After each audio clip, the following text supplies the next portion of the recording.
Banyak orang Kristen yang tidak sungguh-sungguh belajar kebenaran firman Tuhan.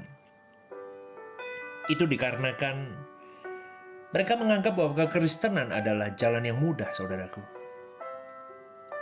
Sehingga tidak ada kerinduan untuk mereka berjuang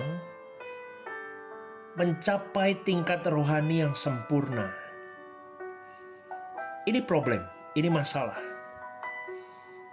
Ini yang bisa saya sebut sebagai kebutaan rohani. Karena seorang anak Tuhan, kalau mereka sudah merasa puas dengan apa yang mereka miliki di dalam kerohanian mereka, maka mereka akan mencari kepuasan yang lain di dalam hal-hal dunia.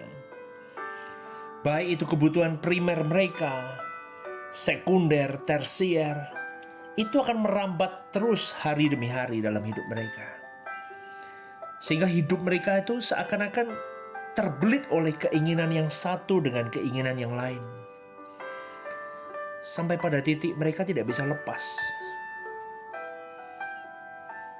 Keinginan dunia itu membelenggu hidup mereka. Kebutuhan mereka sebetulnya bukanlah kebutuhan yang mendesak. Tetapi kebutuhan yang terus merambat itu menjadi pola pandang mereka yang rusak, sehingga itu adalah hanya untuk pencitraan. Kebutuhan yang mereka beli, yang mereka ingin dipenuhi terus, itu adalah untuk kepuasan citra diri, saudaraku. Gaya hidup mewah, prestis, supaya orang menghormati dia. Inilah penjara yang disediakan oleh kuasa gelap untuk dirimu dan diriku untuk terbelenggu di dalamnya. Pandangan kita mulai kabur. Kita mulai lupa bahwa fokus hidup kita bukan lagi Tuhan dan kerajaannya, tetapi kita disibukkan dengan kebutuhan-kebutuhan hidup yang hanya untuk memuaskan citra diri ini. Saudaraku, kalau engkau dan saya sadar bahwa engkau dan saya pribadi Kristen, Kristen identik dengan jalan hidup. Jalan hidup yang ditunjukkan oleh Yesus adalah jalan salib, saudaraku. Via Dolorosa, lorong Via Dolorosa, jalan salib itu mengingatkan kepada dirimu dan diriku seharusnya. Hidup ini hanyalah sementara. Hidup ini untuk memikul pekerjaan Tuhan. Itu saja. Tidak ada yang lain. Kalau kita memahami bahwa kekristenan adalah jalan salib, kita memahami bahwa mengikut Yesus harus menjadi sempurna, dan kita harus hidup hanya bagi Tuhan saja, maka engkau dan saya akan terus dihanyutkan di dalam usaha kita untuk semakin sempurna, saudaraku. Dan kita akan berjuang membela pekerjaan Tuhan tanpa pamrih dalam hidup kita. Dengan kondisi seperti ini, maka engkau dan saya akan merasakan haus yang tidak bisa tergantikan oleh apapun, dan lapar yang tidak bisa digantikan oleh apapun, kecuali Tuhan sendiri. Dunia semewah apapun, semegah apapun, tidak bisa menggantikan itu. Itu yang saya mau kita semua mengerti, saudaraku. Jangan Tuhan digantikan oleh hal apapun di muka bumi ini. Di dalam Matius 7 ayat 13-14, Tuhan mengajarkan mengenai jalan yang lebar dan jalan yang sempit. Jalan lebar adalah jalan yang membawa manusia menuju kepada kebinasaan. Mereka yang masuk adalah orang-orang yang mau menikmati keindahan dan kenyamanan dunia.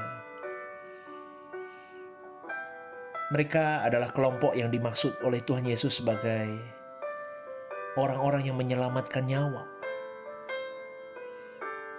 Namun jalan menuju kehidupan yang sejati adalah jalan yang sempit. sesak dan sedikit orang yang mau masuk ke dalamnya. Ini jalan yang tidak disukai oleh banyak orang, saudaraku. Penuh resiko di dalamnya. Tetapi inilah jalan menuju jalan kebenaran di dalam Tuhan Yesus Kristus. Itulah jalan salib, jalan yang sukar, saudaraku. Maka perhatikan ajaran yang masuk ke dalam hidupmu. Karena kalau Anda dan saya mendapatkan pengajaran yang keliru di dalam pengiringan kita kepada Tuhan, fatal akibatnya.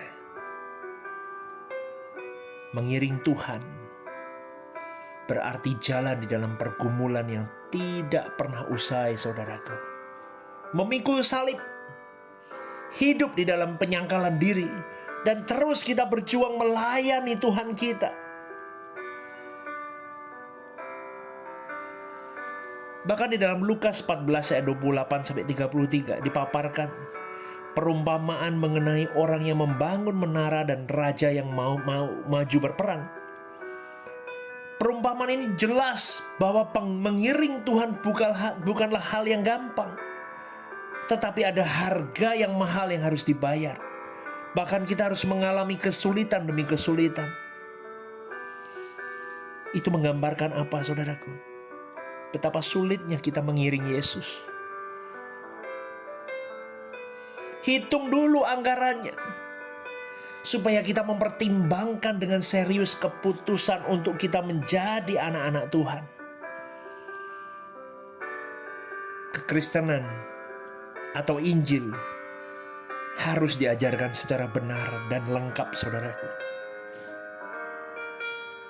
Kita dipanggil bukan saja untuk menjadi orang Kristen yang hanya menikmati keselamatan jiwa. Bukan hanya itu, saudaraku, tetapi kita dipanggil untuk mengiring Yesus sebagai murid Yesus yang mengikuti jejaknya, yang serupa dengan Dia. Ketika kita menerima Yesus sebagai juru selamat, kita mendapatkan gratis keselamatan itu. Tetapi ketika kita mau mengiring Dia, kita harus bayar harga di dalam pengiringan kita. Bagaimana dengan dirimu dan diriku, saudaraku? Apakah engkau dan saya mau memikul salib? Yang adalah syarat mutlak, satu-satunya syarat yang harus kita penuhi ketika kita mengiring Yesus. Beranikah engkau dan saya tertumbuk dengan salib? Dicerca, disalahfahami, disakiti, dicemooh, difitnah. Tidak mudah, saudaraku, mengiring Yesus. Bagaimana sikap kita ketika kita melayani Tuhan? Tidak ada penghormatan di dalamnya. Tidak ada terima kasih di dalamnya. Yang ada hanya curiga, memandang diri kita rendah. Bahkan banyak orang masih memusuhi kita. Adakah sikap kita seperti Yesus? Yang tetap berjalan di Via Dolorosa meskipun tertatih sakit. Bahkan kau sendirian di situ. Seakan-akan tidak ada orang yang menolongmu di dalam pelayananmu.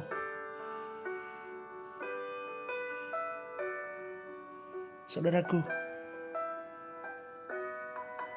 tidak mudah mengiring Yesus. Bahkan berapa banyak orang yang terhenti di tengah jalan di dalam pelayanannya. Kenapa?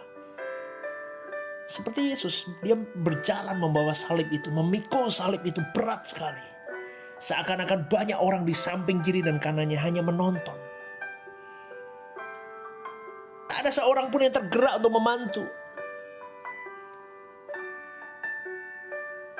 Tetapi percayalah, saudaraku, pengiringanmu kepada Tuhan, tangisanmu kepada Tuhan, keluh kesahmu kepada Tuhan, Dia mendengarmu. Pengiringan itu adalah bagaimana kita meneladani gaya hidup Yesus. Gaya hidup melakukan kehendak Bapanya. Gaya hidup bagaimana dia menyelesaikan tugas tanggung jawab pekerjaannya di muka bumi ini. Dia lulus dengan sempurna, sehingga dia dapat menjadi pokok keselamatan bagi banyak orang, termasuk kita, saudaraku. Seperti dia menang, engkau dan saya juga harus menang seperti dia. Karena kita harus serupa seperti Yesus. Saudaraku, ingatlah, kekristenan tanpa salib adalah kekristenan yang palsu. Jadi, engkau dan saya mutlak di dalam pengiringan kepada Yesus. Engkau dan saya harus memikul salib itu. Jangan pernah gentar, jangan pernah takut. Bapa bersamamu dan bersamaku, saudaraku. Terus maju, kita berjuang, terus sampai kita sempurna, sampai Tuhan tersenyum, sampai Tuhan mengatakan, anakku engkau yang kucintai, kepadamu aku berkenan. Itu impian kita, saudaraku. Doa saya, Tuhan memberkatimu. Teruslah melayani Tuhan. Teruslah berikan yang terbaik di dalam pekerjaannya. Biarlah kemuliaan Tuhan terus diagungkan dalam hidup kita. Sola Gracia, saudaraku. Tuhan Yesus memberkati. Haleluya, haleluya.